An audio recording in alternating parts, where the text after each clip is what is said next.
several written of late about the war by you, but it's more than that. The piece strikes me as a sort of personality study in Trump's numerous and severe psychopathologies.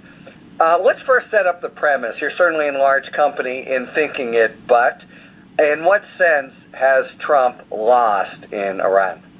I want to emphasize, I'm not any kind of military expert or Middle East expert, so I'm going to tread very lightly here.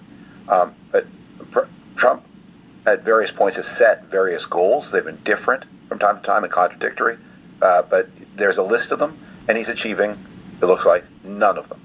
He's not achieving a nuclear-free Iran.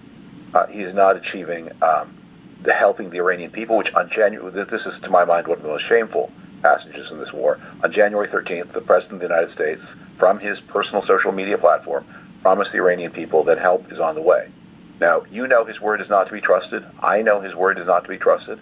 But if you're the Iranian people being massacred by an authoritarian regime, you trust the President of the United States. And he said that, and he didn't make good.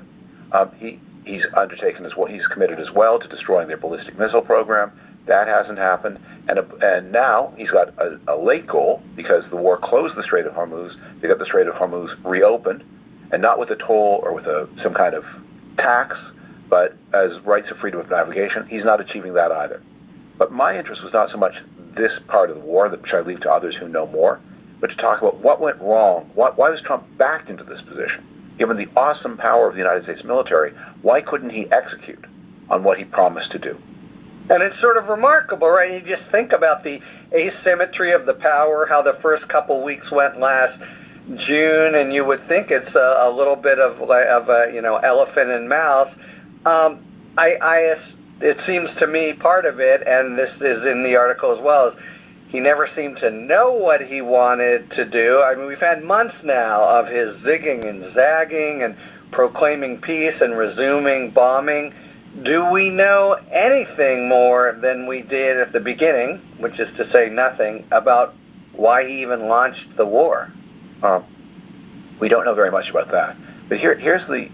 I think the answer to the elephant and the mouse problem. I mean, Iran's not exactly a mouse, so this is like an elephant and cheetah? One of the a dangerous cheetah, exactly, a dangerous jungle beast, but not of size and power to the elephant.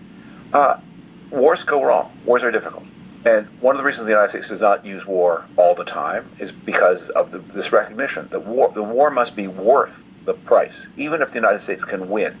The United States has fought wars that it gave up halfway through. Vietnam is the classic example. Not because it couldn't have won if it set its mind to it, but because when it did set its mind and said, here's what will have to be done in order to win, Americans said, that's not worth it. This war is not existential.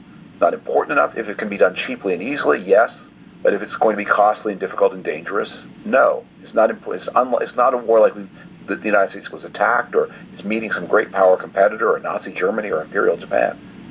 So what happened here was President Trump never sought permission in any way from the American people or from Congress to lead the country to war.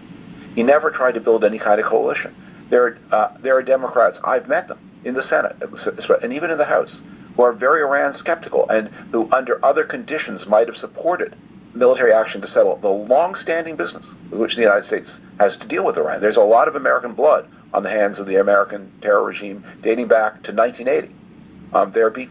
It was possible to mobilize opinion in country and Senate, but Trump didn't do that. He did it as a solo action with no allies except Israel, no support in the country, no support in the Congress, no explanation to what he was doing. And a president can sort of get away with that if it's like Grenada, 1983, or Venezuela, cheap, easy, okay, it's over.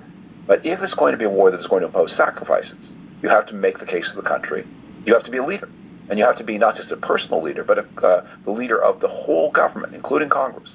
And when you don't do that, once you meet any bumps in the road, you discover you have no public permission to go further. And that's why Trump is scrambling to make the disadvantageous peace he is scrambling to make, because he will not pay the price. He cannot afford the price in public opinion, because he never got permission to do what he's done.